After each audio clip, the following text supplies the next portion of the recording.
সন্ধ্যের টিফিনে আমরা বানাচ্ছি মালপোয়া। আমি আর বাবা মিলে সোমবার সোমবার বাড়ি থাকে, তো কিছু না কিছু বানানো হয়। তো আজকে সন্ধ্যের টিফিনে হচ্ছে এইটা। এখানে ননস্টিক কড়াইটা বসিয়ে দিচ্ছি গরম করতে।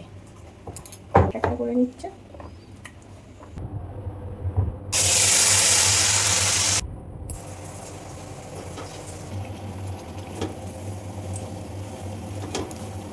করতাম আমি, কিন্তু বাবা চলে এসছে আমার ঢিকির ঢিকির করে করি বলে।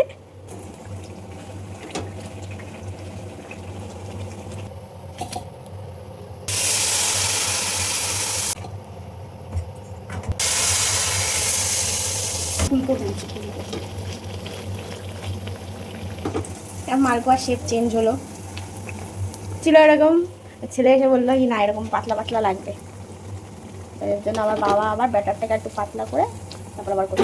এইগুলো হচ্ছে আগেরটা যেটা বাবা বানালো আগেরটা, এটা হচ্ছে পরেরটা। দুটো দু রকম হয়েছে। আগে টেস্ট করতে নিয়ে এসেছি, মা এটা টেস্ট করে বলুক। সেটাই তো ভালো।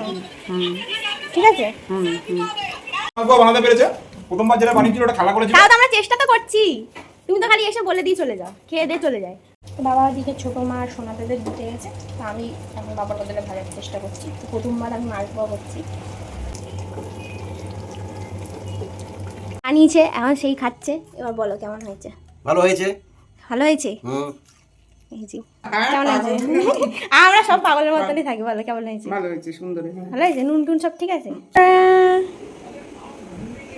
এবার না, ও তো বলেই দিয়েছে কেমন হয়েছে। এই যে আমি খাবো না,